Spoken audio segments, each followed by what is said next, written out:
So now we're going to talk about consumerism as a protective movement.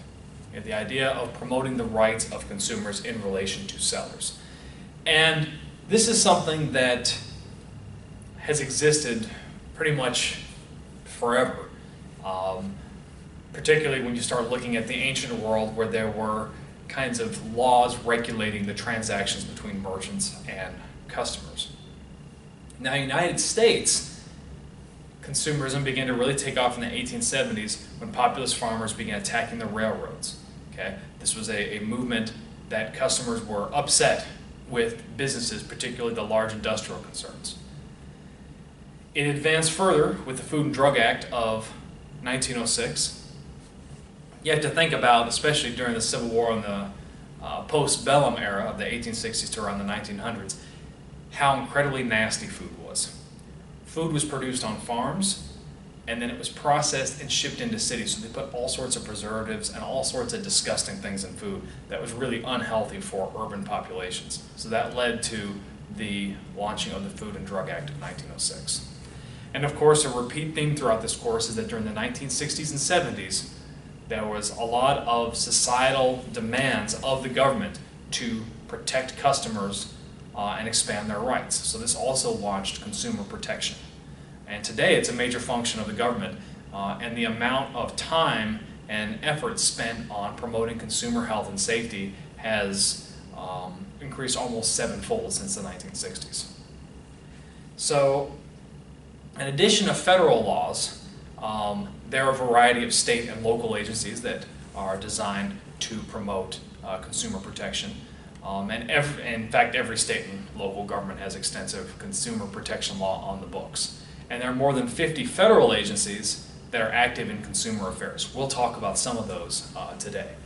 And the funny thing is, it doesn't matter which administration comes and goes, these agencies that are designed to serve consumer protection are always around. They are always powerful agencies, and it doesn't really seem to matter which critics, which budget restraints, or whatever, however many staff are available, they always manage to stick around. So let's talk about some of these consumer protection agencies and what they do. Of course, the first, as I mentioned, during the Food and Drug Act of 1906, we had the FDA. This is kind of the precursor to the FDA, and that's the Food and Drug Administration. It has a lot of areas of authority, but if you remember nothing else, if it goes in your body, or if it goes in the body of a person or an animal, the FDA probably regulates it. So the FDA regulates the quality, safety, and labeling of all human food, pet food, animal feeds, and food additives. It regulates human and veterinary drugs. It sets the safety standards for over-the-counter drugs. It regulates the safety and labeling of cosmetics. So I guess you don't eat cosmetics, but anyhow, they regulate cosmetics too. It regulates the marketing and the labeling and all the ingredients of tobacco products. And also it regulates things like microwaves, x-rays, televisions, machines, lasers, and sonograms. Okay. Our next one is the CPSC. And that's the Consumer Product Safety Commission. That was started in 1972, and it can set mandatory or encourage voluntary safety standards for more than 15,000 consumer products. And it can ban the sale of products that expose consumers to unreasonable risks. It can also dictate that manufacturers recall any sort of dangerous products. Furthermore, it can investigate the extent and causes of death and injuries from consumer products. We've also got the National Highway Traffic Safety Administration.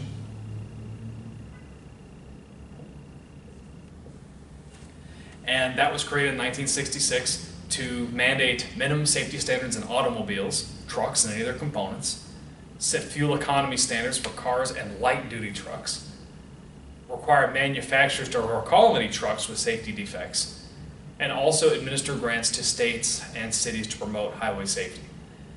Basically, if it's on a road or it drives on a road, the NHTSA regulates it.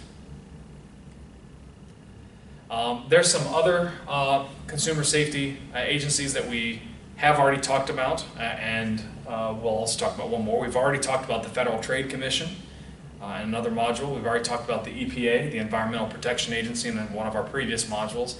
And the Equal Employment Opportunity Commission, we briefly mentioned in one of our previous modules, but we're going to spend a little bit more time on that one in a different module, so I'm not talking about it too much here. So this is consumerism as a protective movement.